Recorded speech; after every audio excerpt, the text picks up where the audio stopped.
Maka kalau kita punya pemahaman seperti itu, kamu akan menuntut apa-apa lagi. Kamu akan hidup mengatakan, jadilah kehendakmu. Yang mencobai kamu itu keinginanmu. Yang mencobaimu itu ambisimu.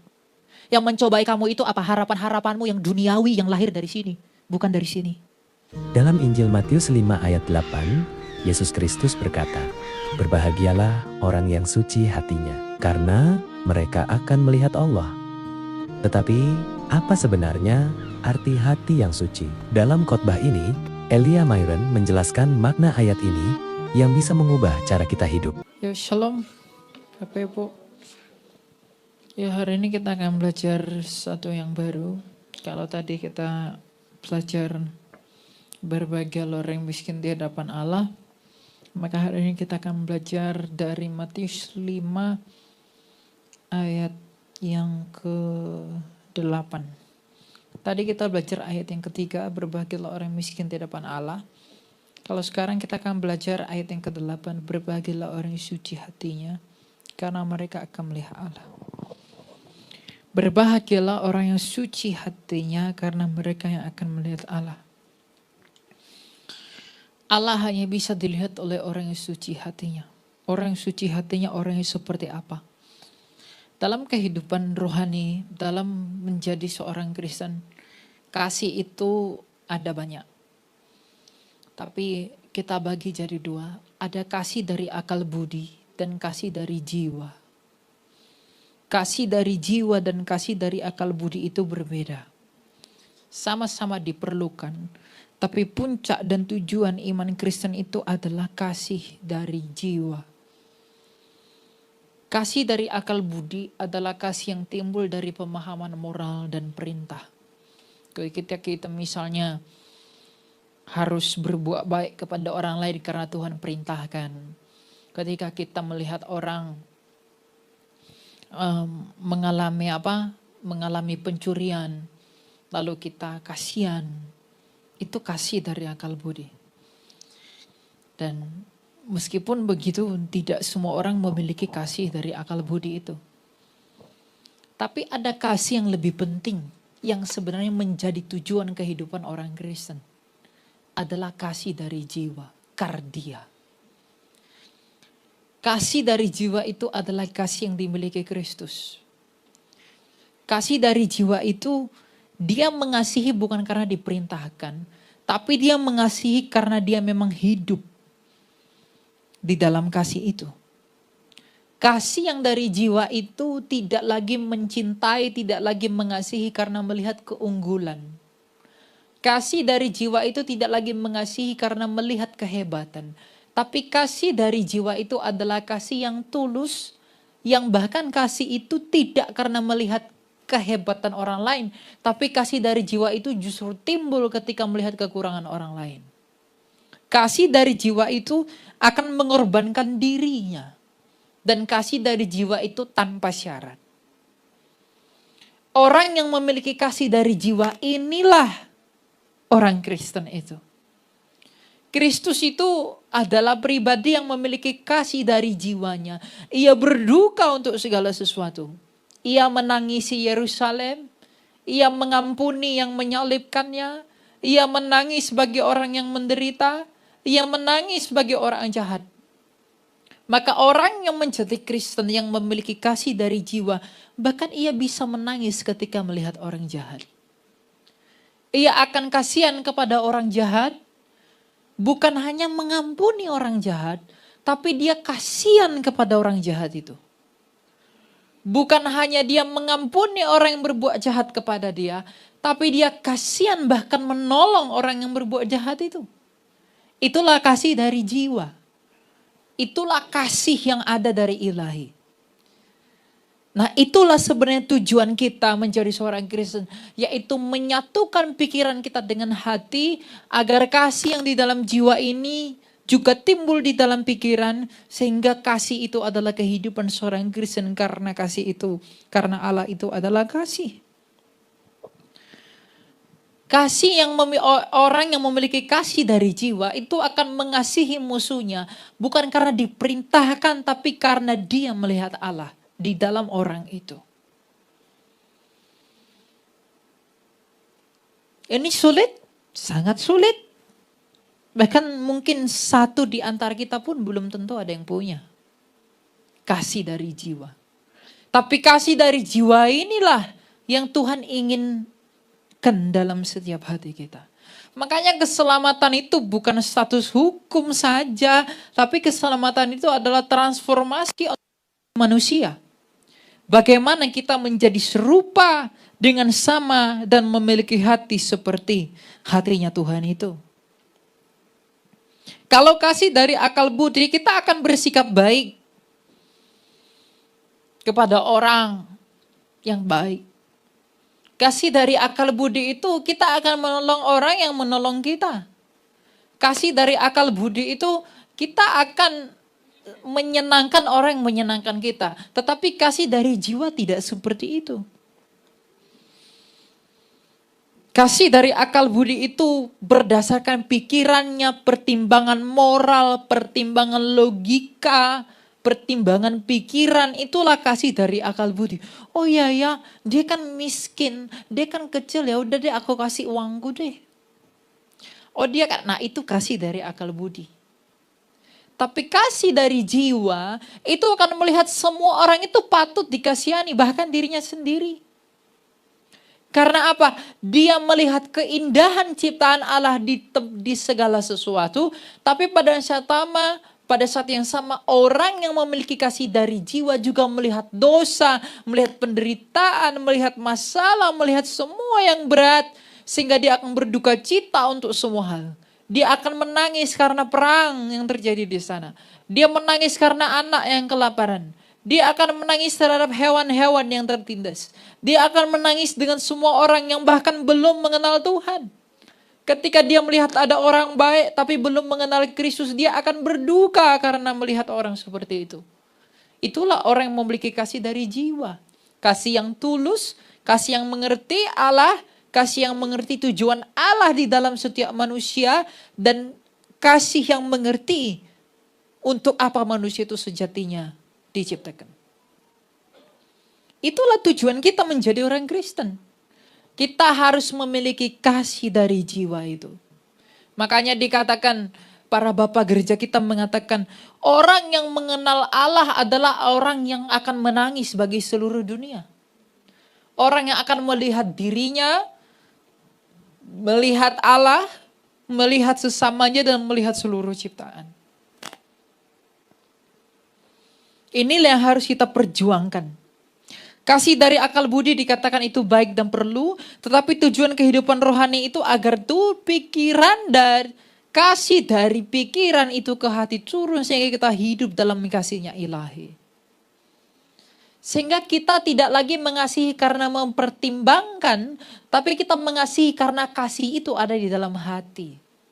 Kasih itu tidak lagi, aku menolong dia enggak ya? Kayaknya dia enggak pernah baik deh sama aku. Kayaknya dia itu udah ada yang baik deh. Itu kasih dari akal budi. Tapi kasih yang dari jiwa itu tidak akan penuh pertimbangan. Kasih dari jiwa itu akan mengasihi tanpa syarat. Dia melihat ada kekurangan dalam kamu, aku pun ada kekurangan, sebagaimana aku mengasihani diriku, aku perlu mengasihani kamu juga. Itulah kasih dari jiwa. Kasih yang mengerti siapa Allah, kasih yang mengerti Allah itu seperti apa. Makanya Tuhan Yesus mengatakan, berbahagialah orang yang suci hatinya, karena mereka akan melihat Allah. Suci, artinya dia dibedakan dengan seperti dunia ini. Dunia ini berbuat baik, ada yang baik. Apa yang baik? Misalnya dunia ini mengatakan, marilah kita menolong. Ada yang sakit, marilah kita menolong orang yang begini. Ya itu karena pertimbangan moral.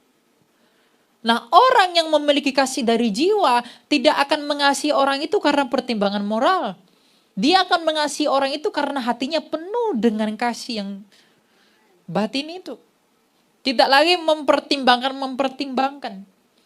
Tapi mengasihi karena memang dia mengerti siapa Allah itu. Nah, mengapa seperti itu? Karena ada sesuatu di dalam diri kita yang telah rusak sejak semula. Yaitu nus. Nus itu mata dari jiwa. Inti dari roh itu adalah nus. yang membuat kita terhubung dengan Allah. Makanya kalau ada orang tidak tertarik dengan Allah, ketika dia menganggap berbicara Tuhan itu sebuah anomali, ketika berbicara Tuhan itu suatu yang sok-sok rohani, itu adalah orang yang nusnya itu bermasalah. Karena apa? Dia tidak mau tertarik pada Tuhan. Ini kebanyakan menimpa anak muda. Anak muda itu tidak tertarik bahas Tuhan. Tidak tertarik mengenal Tuhan. Kenapa? Karena anak muda itu hidup mengandalkan kemampuan dan logikanya. Maka batinnya jadi buta. Bagi dunia ini anak muda yang seperti itu tok markotop. Tapi dia di hadapan Allah itu kasihan sekali. Karena dia menganggap dia bisa, dia menganggap dia mampu, sehingga nggak ngapain bicara tentang Tuhan, ngapain ngomong-ngomongin Tuhan. Bahkan yang lebih parah itu adalah tidak percaya Tuhan. Yang lebih parahnya lagi, lebih kuadratnya lagi menghujat Tuhan. Mereka nggak mampu melihat Allah, kenapa? Karena buta. Nuraninya, nusnya itu sudah mati. Mereka tidak bisa terhubung dengan Allah sampai-sampai mereka tidak tertarik dengan Allah. Nah, nus di dalam manusia itu sudah pecah. Sudah sibuk, sudah mengembara keduniawian. Semua diisi oleh hal-hal yang duniawi. Makanya tujuan ketika kita memiliki kasih dari jiwa adalah hati yang tenang dan pikiran tidak lagi mengembara. Pikiran itu tidak lagi liar. Itulah tujuannya kita memiliki kasih dari jiwa.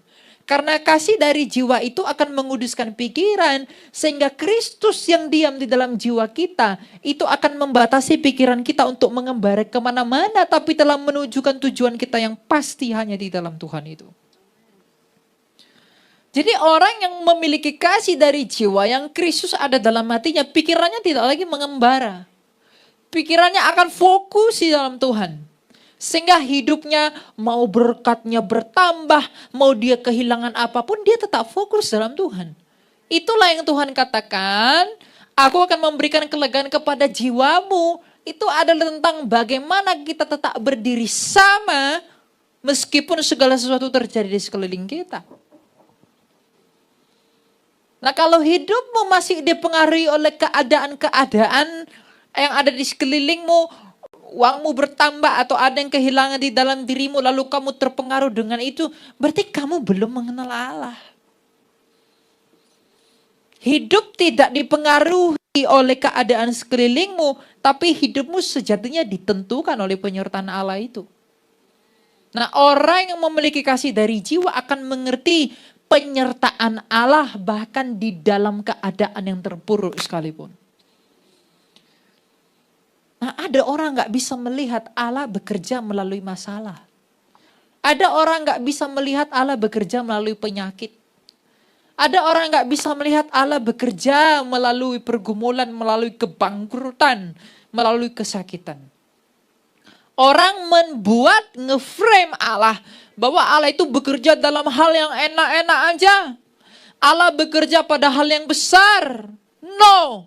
Yesus Kristus tidak turun di kursi para kaisar.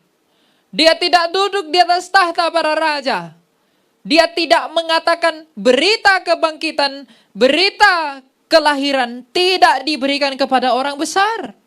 Berita kelahiran diberikan kepada para pengembala domba.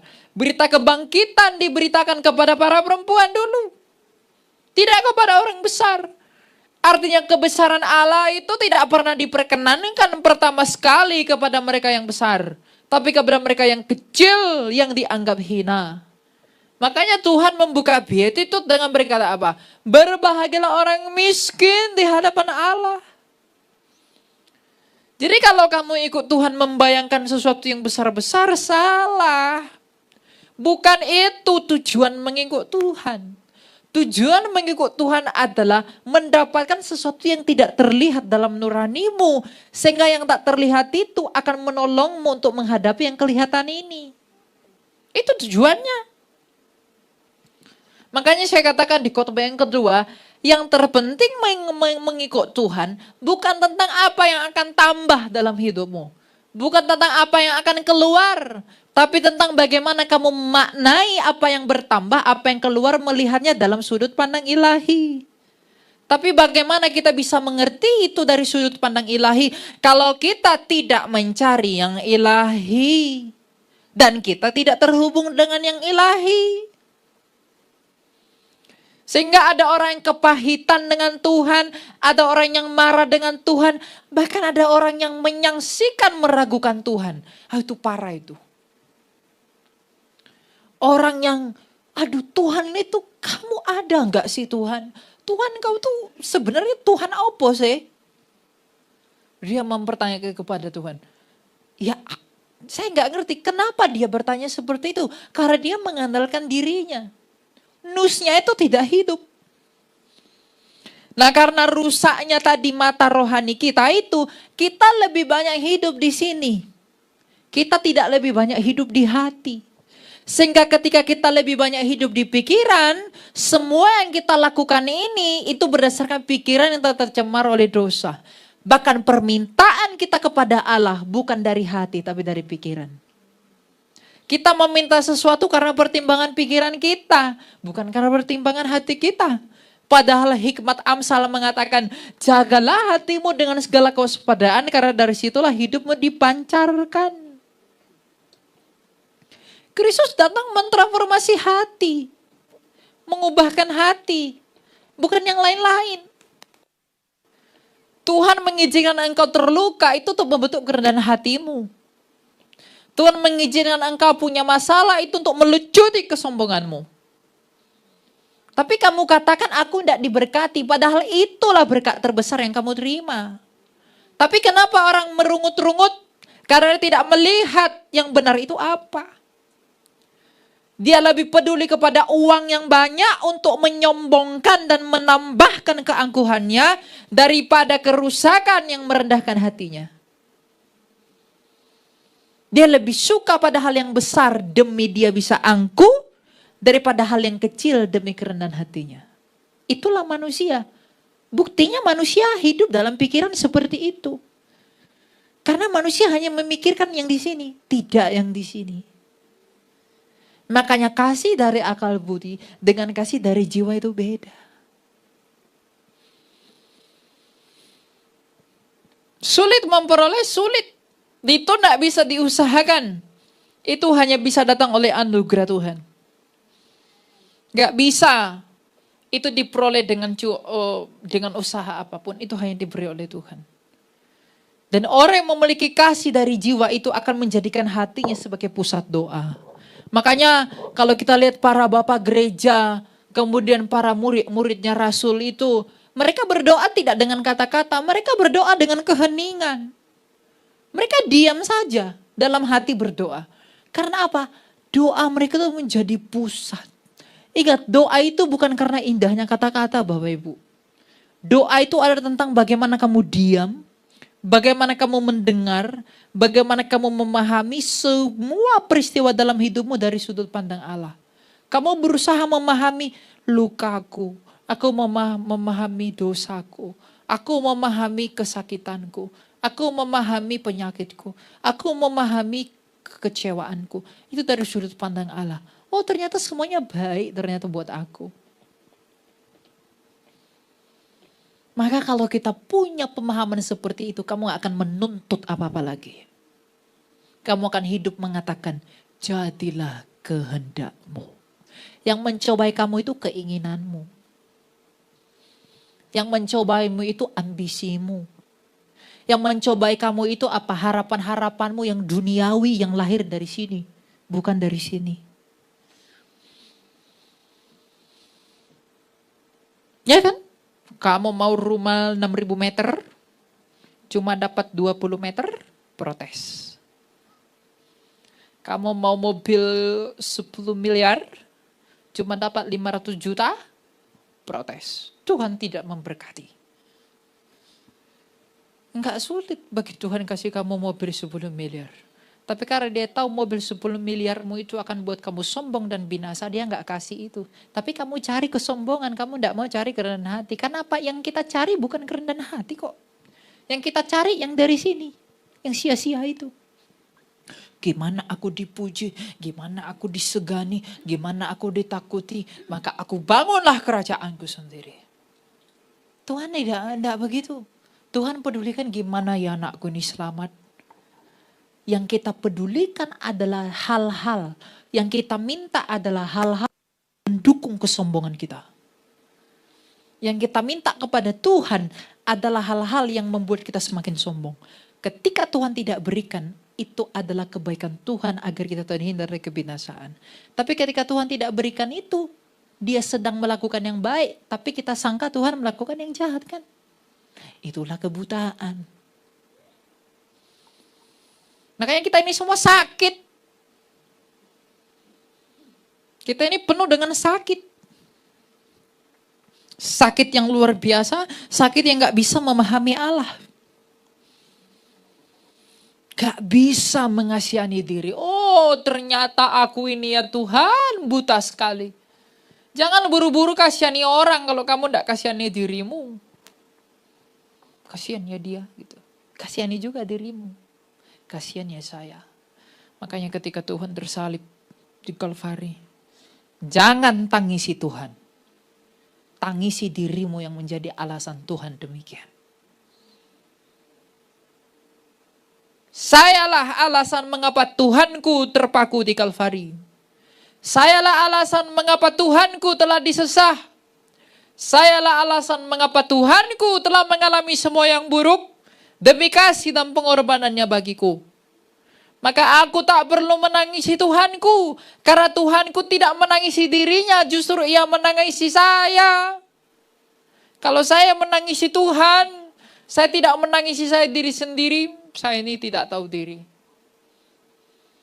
Tuhan aja menangisi kita. Ngapain kita menangisi dia?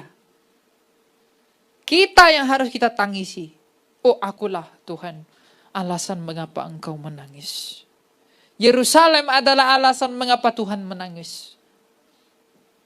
Dia yang tanpa dosa itu tidak punya alasan untuk menangis sebagai dirinya sendiri. Karena dia sempurna dalam segala sesuatu. Lu kita yang sakit ini, yang penuh dengan kecacatan, celah dan dosa, kenajisan, kekotoran, kebiadaban dan kelicikan. Itulah kita semua. Kita tuh licik. Ketika manusia telah jatuh ke dalam dosa, manusia itu cenderung cari kepastian. Itu kodrat manusia. Maka manusia itu selalu mau cari kepastian. Makanya Adam dan Hawa ketika jatuh ke dalam dosa, apa dia cari Allah? Tidak.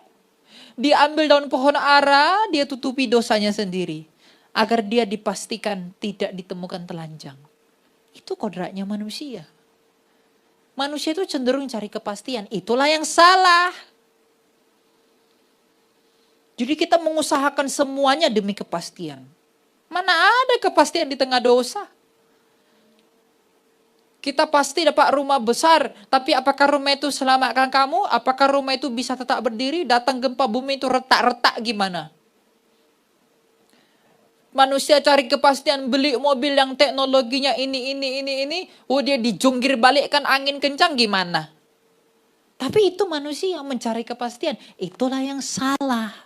Manusia mencari kepastian tetapi tidak mencari Allah. Kepastian itu dalam pengharapan akan Allah. Bukan di dunia ini. Jadi kita sedang mengulang dosa nenek moyang kita. Cari kepastian. Itu yang membuat kita tidak bisa ikut Tuhan. Karena apa? Ikut Tuhan gak ada kepastian kan? Tuhan bilang bertekunlah senantiasa. Kita pengen cari kepastian. Kita nggak mau ikut Tuhan karena apa? Nggak pasti jumlahnya berapa, nominalnya berapa. Kalau saya tinggalkan Tuhan, kalau saya melupakan Tuhan, saya bisa dapat sekian. Yang kalau saya hitung bisa memberikan saya sekian. Nah itulah pengen cari kepastian. Sehingga kita tidak mau ikut Tuhan karena kita tidak rela tidak mendapat kepastian. Jadi yang menghambat kasih kita kepada Allah, yang menghambat pengenalan kita akan Allah adalah karena kita mau cari kepastian. Itulah orang-orang sombong, berusaha dari diri sendiri. Jadi orang yang memiliki kasih dari jiwa itu tidak hanya akan peduli pada dirinya sendiri. Dia tidak hanya peduli pada keluarga, dia tidak hanya peduli kepada teman-teman, tapi dia peduli pada penderitaan semua orang. Dia akan menangisi orang lain. Dan air mata yang samalah yang akan dia buat untuk menangisi dirinya sendiri. Dia menangis itu karena melihat keindahan manusia yang diciptakan Allah. Tapi pada saat yang sama dia juga melihat dosa, melihat penderitaan, melihat keterpisahan manusia dengan Allah dan melihat kegagalan. Itulah yang membuat orang yang memiliki kasih dari jiwa itu akan berkata, ya Tuhan, kasihanilah aku orang berdosa ini. Orang yang memiliki kasih dari jiwa tidak akan menuntut apapun, tapi dia akan mengatakan, Tuhan, keputusanmu adalah kehendakmu. Kalau kita masih protes-protes sama Tuhan, berarti kita tidak percaya bahwa dia sedang menyelamatkan kita. Padahal Tuhan mengatakan, rancanganku adalah rancangan yang mendatangkan keselamatan. Ingat ya Bapak Ibu dan anak muda. Tuhan tidak pernah salah memutuskan sesuatu dalam hidupmu. Tapi dosa dalam diri kita lah yang membuat kita salah memahami dia. Saya salah paham sama dia. Dia tidak pernah salah. Dia sibuk merencanakan yang baik. Saya sibuk menduga-duga dia. Saya memilih meragukan dia daripada saya memilih mengasihi dan menyerahkan diri. Saya sibuk, ini arahnya kemana ya, ini kemana ya. Ketakutanmu membuatmu kehilangan kasihmu. Tuhan, kemana ya, gimana ya, gimana ya. Penuh dengan pertanyaan, tapi tidak penuh dengan doa yang mengatakan, jadilah kehendakmu. Makanya Rasul Yohanes mengatakan, ketakutan meniadakan kasih. Mana ada kasih di dalam ketakutan? Ketiadaan kasih itu akan membuat kita tidak mengerti Allah itu seperti apa. Dan kita tidak akan melihat bagaimana Allah bekerja. Inilah yang akan membantu kita untuk bertumbuh secara rohani. Sikap hati yang dari jiwa. Dan mau mengenali diri. Orang yang bertumbuh secara rohani itu tidak kelihatan dari pengetahuan teologinya ya. Orang makin tinggi teologinya itu bukan indikator dia semakin dekat dengan Tuhan. Tidak. Orang yang dekat dengan Tuhan itu bukan karena dapat pengalaman mistik. Wah, saya penglihatan. Saya dibawa ke surga. Saya dibawa ke neraka. Kalau kau dibawa ke surga, kenapa kau datang lagi ke bumi ini? Ya. Jadi orang yang punya teologi banyak, orang yang mengalami mistik-mistik, itu enggak jadi indikator dia mengenal Allah. Kalau orang melihat orang berdosa lalu dia merasa misalnya ada temannya ketahuan berzina. Lalu dia merasa, oh aku lebih baik tidak berzina. Itu bukan orang yang dekat dengan Tuhan. Karena apa? Dia menghakimi orang lain kan. Dia lihat temannya gagal. Lalu karena dia berhasil di bidang itu, dia merasa sombong. Itu enggak mungkin orang dekat dengan Allah. Tapi orang yang mengenal dengan Allah, jika orang yang mengenal kedalaman kasih Allah itu akan menarik belas kasihan sama orang seperti itu. Makanya kalau gereja menolak orang berdosa, itu bukan gereja. Gereja itu tempat orang sakit. Jadi kalau gereja menuntut kesempurnaan jemaatnya itu salah. Rumah sakit itu tempat orang sakit, bukan tempat orang sehat. Kalau sehat, ngapain ke rumah sakit? Gereja juga begitu. Gereja itu tempatnya orang berdosa. Apa yang kamu harapkan dari orang di gereja? Makanya jemaat jangan pernah menaruh harapanmu kepada jemaat atau kepada hamba Tuhan. Kamu kepahitan, kok orangnya begini sih? Ya memang orang sakit kok. Gak maulah datang ke gereja lagi. Loh itu aneh. Udah tahu sakit gigi gak mau datang ke dokter gigi nanti meletup. Gigimu ompong semua. Apa yang kamu harapkan? Kamu orang pergi ke rumah sakit, itu seperti orang yang bilang, aku nggak mau lah ke rumah sakit. Di rumah sakit semua orangnya sakit. Ya emang sakit. Di gereja juga tempat orang sakit. Makanya Tuhan mengatakan bukan orang sehat yang memerlukan tapi orang sakit perlu tabib.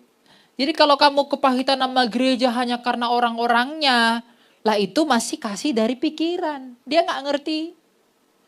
Tapi kalau dia memiliki kasih dari jiwa, dia akan memaklumkan, oh ya kita sama-sama sakit ya. Saya juga masih berdosa kok. Itu nggak menjadi alasan dia untuk tinggalkan gereja. Karena dia tahu aku tetap butuh gereja. Untuk apa? Untuk membina, untuk menyembuhkan aku. Melalui sarana-sarana yang Kristus sediakan melalui gereja.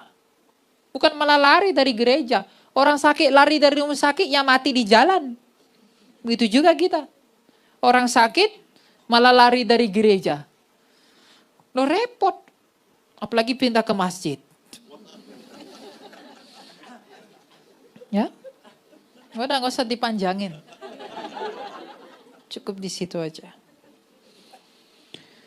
Jadi hati yang mengenal Allah itu akan terbakar oleh rohnya Allah. Hati itu terbakar seperti bagaimana hati itu benar-benar terbakar karena melihat, waduh ternyata semua yang kasihan ya. Dia akan melihat seluruh dunia ini sebagai sesuatu yang penuh dengan kedukaan. Karena dia melihat, dia tahu. Sejak semula Allah buat kita tuh gak begini. Tapi ketika dia melihat realita dunia yang seperti ini, akhirnya hatinya akan terbakar. Hati yang terbakar oleh Roh Kudus di dalam kehadiran dan perwujudan kehadiran Allah dalam hati kita itu adalah hatinya itu akan penuh dengan kehangatan dan penuh damai. Hati yang hangat dan penuh damai itu bukan hati yang lembut-lembut. Setan ketika bisikin Yesus lembut-lembut. Jadi jangan suka dengan lembut-lembut. Ya lembut-lembut bisa membawa kamu ke apa? Ke kandang singa. Hati yang lemah lembut itu bukan tentang nada yang lembut-lembut. Hati yang lemah lembut itu adalah yang mengandalkan anugerah. Hati yang lemah lembut itu yang membawa kamu kepada Tuhan. Itu yang lemah lembut. Bukan mengandalkan kekuatan, itu yang lemah lembut. Tapi menuntut kamu kepada Allah, itu yang lemah lembut. Dia tidak akan menghakimi kamu, tapi dia akan memberitahu kamu realitanya seperti apa. Lalu kamu dibawa kepada Allah, itulah yang lemah lembut. Seperti Tuhan. Dia lemah lembut. Dan kasih itu akan muncul kepada semua orang. Dia lihat orang begini, dia lihat orang begini. Dia gak akan penuh dengan duga-dugaan. Ada loh orang, ketemu orang sakit. Wah banyaknya kayaknya dosanya ini ya. Gitu. Dia orang lihat sakit matanya ini kayaknya nonton sering yang gak benar-benar. Dialah orang lumpuh, wah kayaknya ini pencuri ini. Dia lihat orang nggak kasihan gitu. Dia lihat orang menderita penuh penghakiman. Nah orang seperti itu nggak melihat Allah itu. Karena Tuhan Yesus melihat orang yang demikian nggak ada diurusi dosa-dosanya. Tapi Tuhan Yesus mengatakan apa? Kamu percaya, kamu akan sembuh. Anak yang hilang ketika kembali ke pangkuan bapaknya di dalam Injil. Apakah bapaknya tanya dosa-dosanya? Enggak. Aku enggak hitung dosamu. Aku hanya mau kamu kembali. Ketika dia kembali dikasih banyak hal kan.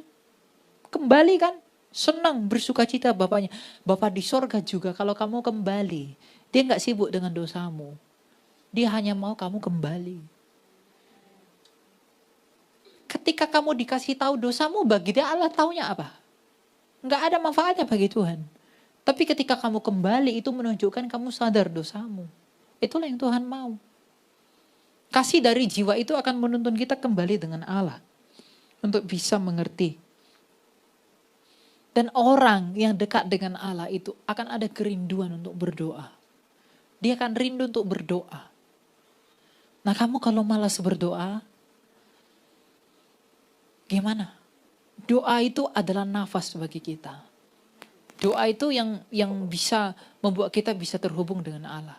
Kalau kamu bisa terhubung dengan pacarmu lewat WA, lewat Facebook, lewat Instagram. Kamu gak bisa terhubung dengan Yesus lewat IG. Dia gak punya IG. Kamu terhubung dengan dia melalui doa. Nah, kamu lebih sering berdoa atau buka IG? Kalau saya sih lebih sering buka TikTok. Saya doanya 2 kali doang. Buka TikTok bisa 5 kali, 6 kali. Lebih banyak waktu saya di TikTok. Ya itulah, bahwa saya juga masih bercelah. Tapi kalau orang yang buru-buru mengakhiri doa adalah orang yang tidak mengerti indahnya doa. Ada orang makan, terima kasih Tuhan makanan ini, amin. Tapi ada juga yang berlebihan. Doa makan semua didoain. Doa negara, bangsa, anak, nenek, kakek, apa semua. Satu-satu jadi doa syafaat. Itu juga tidak tepat. Doa itu yang penting tulus dan menyatakan realita kita dan mengakui bahwa Allah itu besar bagi kita. Dan orang yang hatinya terbakar oleh Roh Kudus itu akan memiliki sukacita, tapi sukacita yang merendahkan hati. Tahu enggak sukacita yang merendahkan hati itu seperti apa? Dia bersukacita ketika dia mengingat pengampunan. Dia bukan bersukacita, oh uangku bertambah, aku bisa sombong, aku bisa shopping. Enggak. Itu enggak sukacita untuk kerendahan hati. Tapi sukacita yang kerendahan hati itu adalah terima kasih Tuhan. Engkau baik, firman-Mu menguatkan bahwa dosaku diampuni. Engkau menolong aku. Itulah yang dikatakan bahwa Roh Kudus itu datang menolong dan menghibur. Dia menolong kita untuk bangkit dari dosa dengan menghibur kita melalui pengampunan Allah.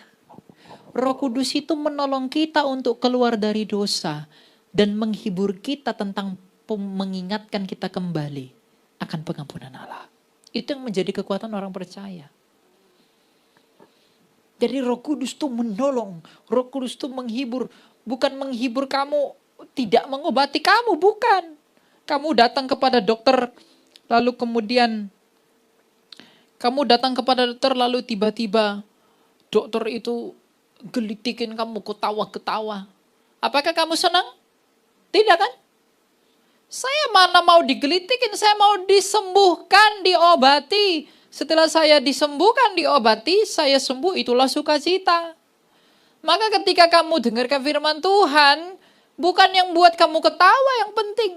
Tapi yang memberitahu kamu obatnya apa, ketika kamu aplikasikan kamu sembuh, itulah sukacitamu. Itulah sukacita yang menimbulkan kerendahan hati. Sukacita tanpa kesembuhan itu bukan sukacita. Itu halusinasi. Itu delusi.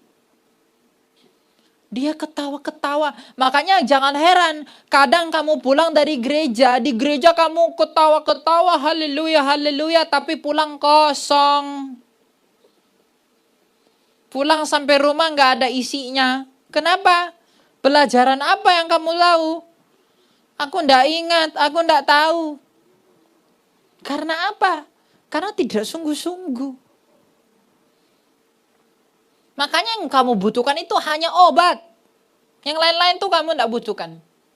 Kamu tidak perlu dibuat ketawa. Tidak perlu. Kamu hanya perlu tahu obatnya apa. Ketika kamu sembuh, itulah sukacitamu yang menimbulkan kerendahan hatimu. Makanya ada orang tuh nggak pulang dari gereja tuh nggak dapat apa-apa. Atau pulang dari gereja tuh hatinya kosong. Tapi di gereja tadi kayak menangis dia gitu. Kayak sedih. Kayaknya tersentuh banget, tapi pulang kosong.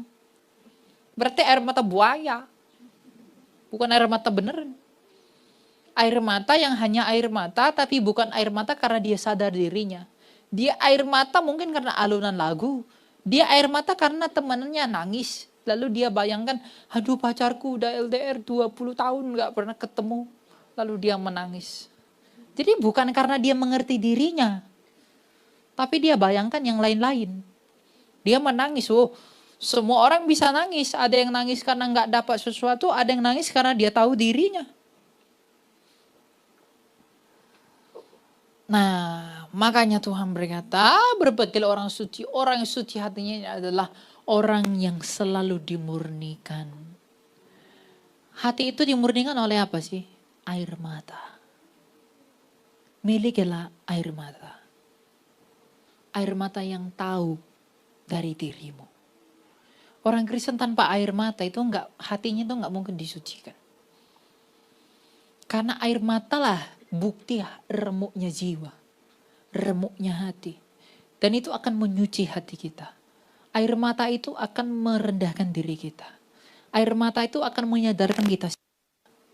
Kalau kita tidak memiliki air mata, kita tidak punya penyesalan, maka kita nggak jadi Kristen. Karena tujuan Kristen itu mengingatkan kita siapa kita. Kalau orang Kristen maunya ketawa-ketawa, kita maunya yang enak-enak, kita lupa esensi kekristenan itu apa.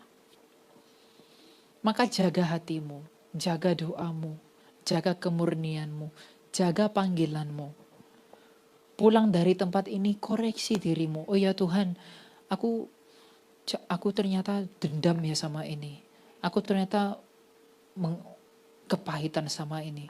Kalau kamu punya kepahitan sama orang sampai sekarang kamu tidak mengampuni, kamu yang merugi. Kamu menyimpan sampah dalam hatimu. Tapi kan aku disakiti, aku diiniin. Kalau Tuhanmu ngomong begitu sama kamu, kamu bisa buat apa?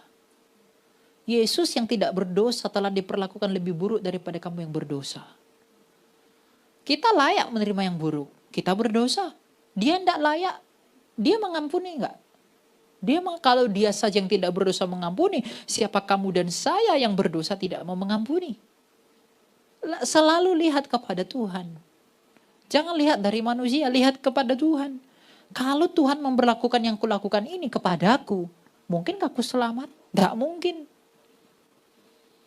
Jadi jangan simpan kepahitan, jangan simpan dendam, jangan simpan permusuhan, jangan simpan iri hati, jangan simpan dengki. Hal-hal yang buruk itu jangan simpan.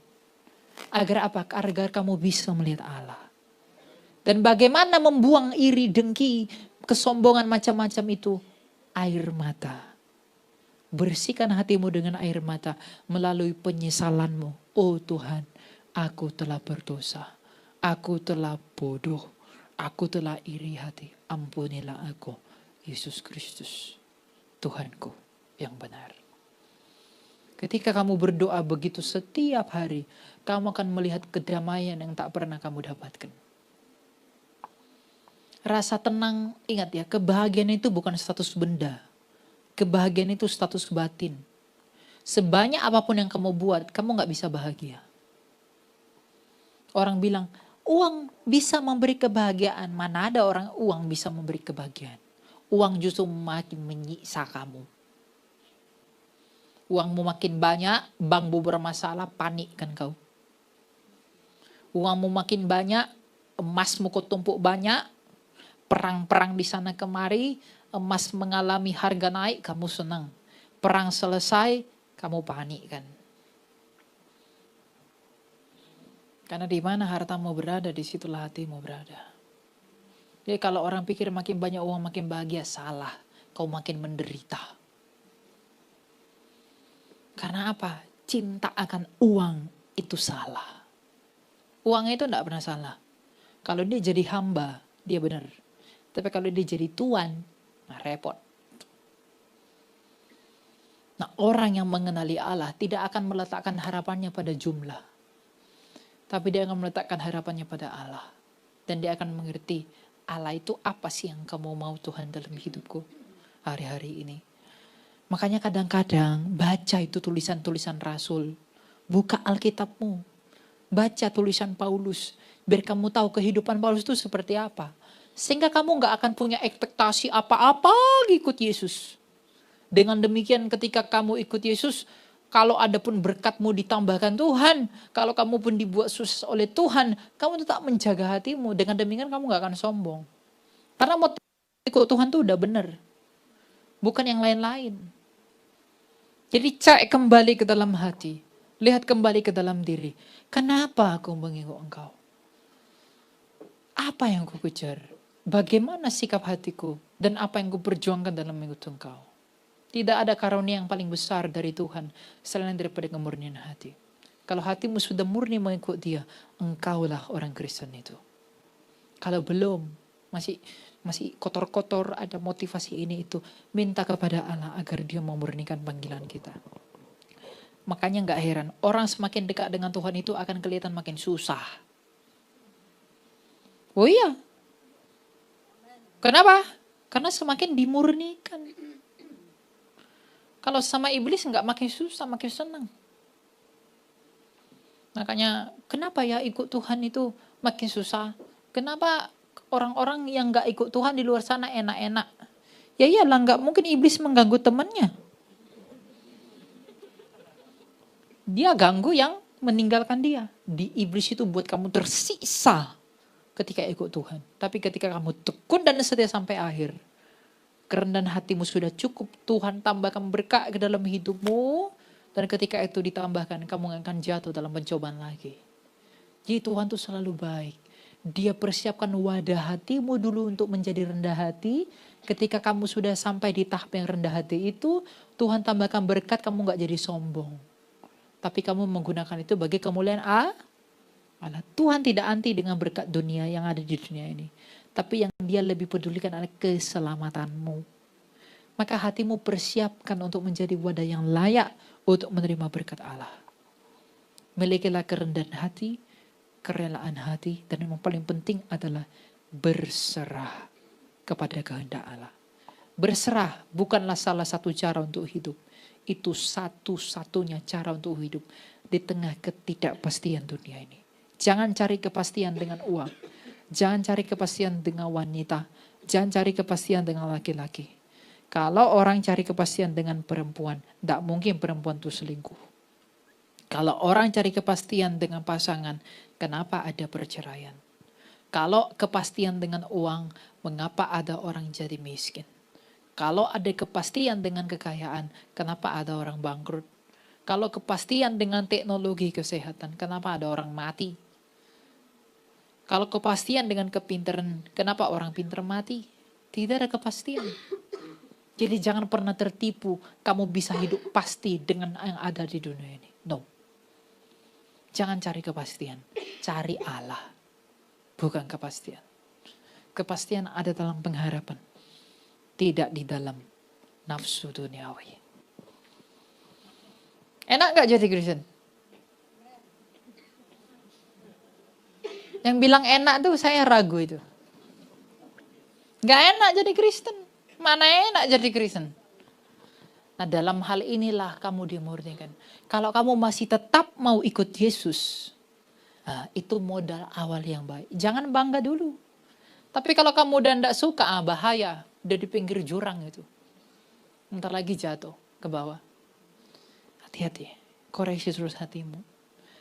Saya kadang nanya sama Tuhan, Tuhan kenapa ya orang itu nggak bisa melihat bahwa yang berharga itu adalah sikap hati untuk memaknai semua yang terjadi ini. Jadi kita tuh nggak menuntut Tuhan gitu. Jadi bukan tentang apa yang masuk, apa yang keluar. Tapi tentang apa sih maknanya Tuhan. Mengapa ini Tuhan terjadi. Sehingga semua peristiwa itu menghantarkan dia kepada pengenalannya akan Allah. Kenapa sih nggak begitu? Sampai hari ini saya belum mengerti itu kenapa. Karena nggak semua orang bisa ngerti. Saya khotbah begini pun, saya khotbah begini ada di beberapa gereja. Nggak bisa semua orang mengerti. Tapi saya maklum. Kenapa? Karena saya dulu di posisinya nggak mengerti kok. Saya pikir ini idealisme sekali. Ini mengawang-awang sekali. Ternyata tidak. Ternyata saya yang kurang dalam. Kita itu orang Kristen itu sama-sama di gereja. Sama seperti orang di pantai. Di air. Tapi ada yang berenang. Ada yang berselancar. Ada yang menyelam. Sama-sama di air. Yang membedakannya apa? Kedalamannya. Orang yang menyelam akan melihat apa orang berselancar nggak akan lihat. Nah kita sama-sama di gereja. Sama-sama ibadah. Haleluya. Puji Tuhan. Ku tinggikan. Sama tuh. Kelihatan Kristen. Ya kan? Tapi setiap pribadi kita itu beda memahami Allah. Kenapa? Kedalamannya beda-beda. Nah kalau kamu mendalami Allah. Kamu akan melihat dunia ini beda deh pokoknya. Nah, orang yang nggak mendalami Allah, kayak orang yang berselancar tadi, akan nganggap aneh. Apa sih itu? Apa sih itu? Katanya. Kok gitu sih? Katanya. Padahal orang yang menyelam melihat, dulu terumbu karang mukanya kayak kuda, kakinya kayak babi. Nah, orang yang di atas tuh enggak tahu, masa kamu mengada-ngada. Nah, orang yang mendalami Tuhan pun akan mengatakan, penderitaan adalah hadiah. Tapi bagi orang yang enggak mendalami Tuhan, kok aneh penderitaan itu hadiah? Dia akan ngomong begitu tuh. Karena apa? Dia enggak dalam. Jadi kunci hidup itu adalah kedalaman itu. Sehingga masalah dalam hidupmu kamu akan lihat dengan berbeda. Makanya Tuhan berkata, carilah dahulu kerajaan Allah dan kebenaran, maka semuanya ditambahkan kepadamu. Pencarian akan Allah adalah hal yang paling penting. Milikilah kasih dari jiwa. Kemuliaan bagi Allah selamanya. Kita berdoa. Tuhan, terima kasih ya, kami bersyukur, berterima kasih dalam Engkau, dalam kepenuhan anugerah-Mu Tuhan. Engkau mengizinkan kami untuk kembali mengenal Engkau dan kembali memahami Engkau sebagai Tuhan dan Juru Selamat kami yang hidup. Bantu kami Tuhan untuk tetap berproses dalam pertobatan kami. Tolong kami untuk semakin mengenal Engkau dan ajari kami bagaimana mengikut Engkau. Tak ada yang lebih berharga selain Engkau Tuhan. Kami benar-benar sadar bahwa ketika kami berpisah dengan Engkau, kami tidak dapat buat apa-apa. Kami lemah, kami enggak mampu.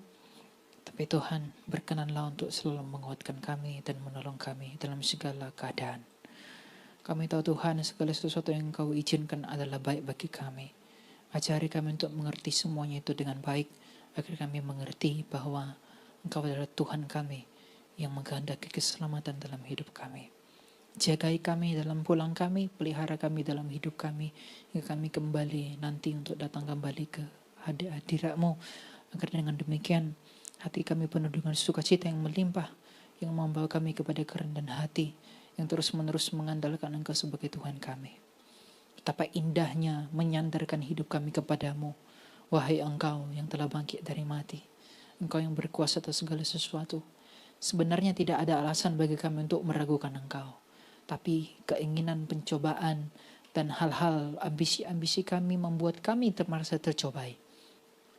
Oleh karena itu Tuhan, izinkan kami untuk rela menyerahkan semua hidup kami ke dalam tangan dan kehendak-Mu.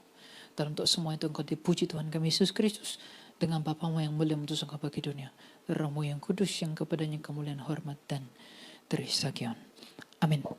Terima kasih sudah menonton sampai akhir. Jika firman Tuhan ini memberkati saudara, subscribe channel ini dan bagikan video ini kepada keluarga dan teman-teman, supaya semakin banyak orang mendengar kebenaran firman Tuhan. Tuhan Yesus memberkati.